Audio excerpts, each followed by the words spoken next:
Well, we've come to the end. This is session 10. Faith has no easy answer.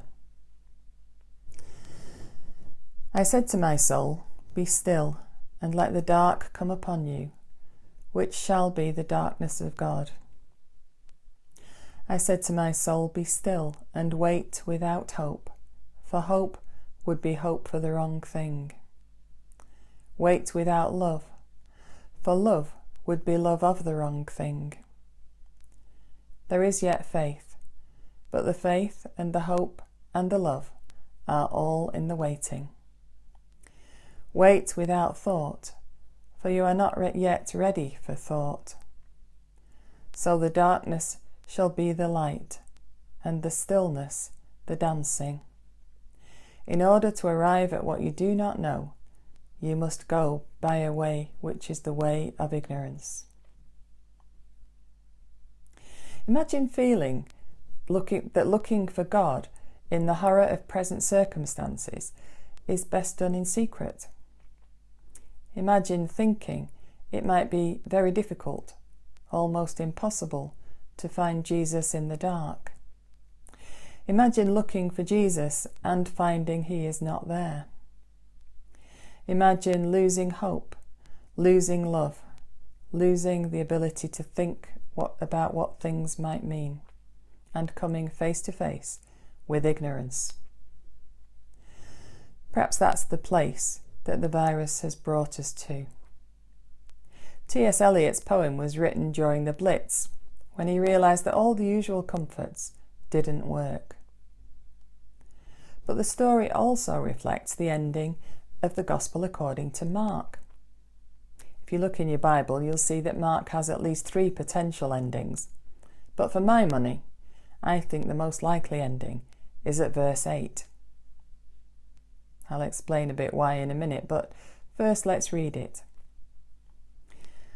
When the Sabbath was over, Mary Magdalene and Mary the mother of James and Salome brought spices so that they might go and anoint him. And very early on the first day of the week, when the sun had risen, they went to the tomb. They'd been saying to one another, "Who will roll away the stone for us from the entrance to the tomb?" When they looked up, they saw that the stone, which was very large, had already been rolled back. As they entered the tomb, they saw a young man dressed in a white robe sitting on the right side, and they were alarmed. But he said to them, "Do not be alarmed. You are looking for Jesus of Nazareth, who was crucified. He has been raised. He's not here. Look, there is the place where they laid him. But go, tell his disciples and Peter that he's going ahead of you to Galilee. There you will see him, just as he told you." So they went out and fled from the tomb, for terror and amazement had seized them. And they said nothing to anyone, for they were afraid. Mark's Gospel, Mark's good news, ends in terror and amazement, silence and fear. And I think that is good news for us as we contemplate this unprecedented time of pandemic. Let's think about the people Mark was writing to. By the year 60, about 2 million people lived in Rome, about 2% of whom were Jews. They seemed to attract attention and lived a pendulum life of peaceful settlement followed by eviction. In 41 CE, Claudius came to power. Places of worship were closed and worship moved into homes.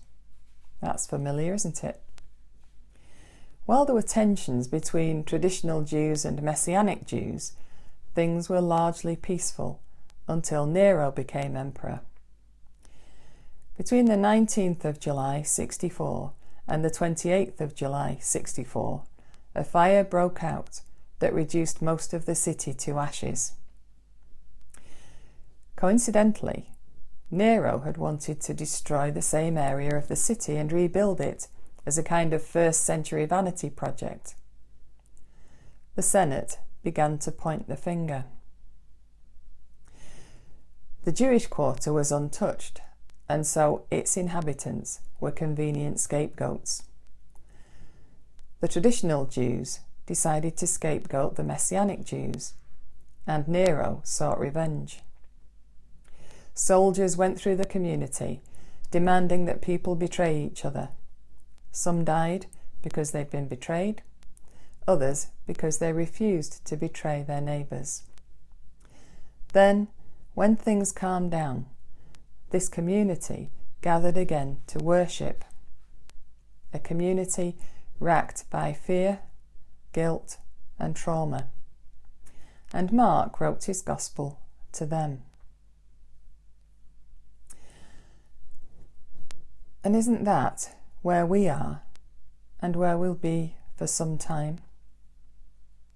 People in authority seeking scapegoats, looking for someone to blame for how seriously things have affected our nation.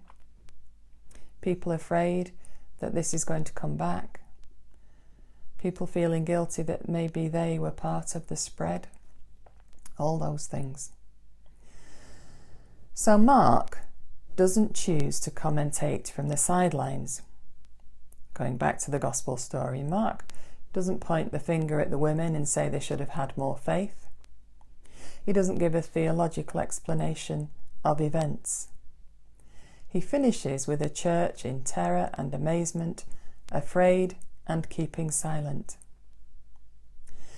At the end of Mark's gospel, the only people left are the readers.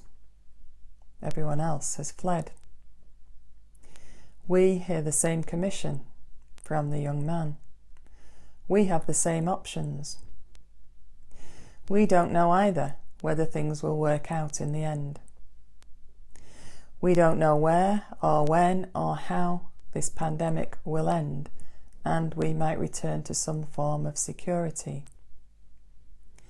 Our choice, our challenge, like the women at the tomb, and like Mark's first readers, is whether or not, in the face of terror and fear, we will continue to seek God, to lament with God's creation, to be still and not to reach for easy solutions.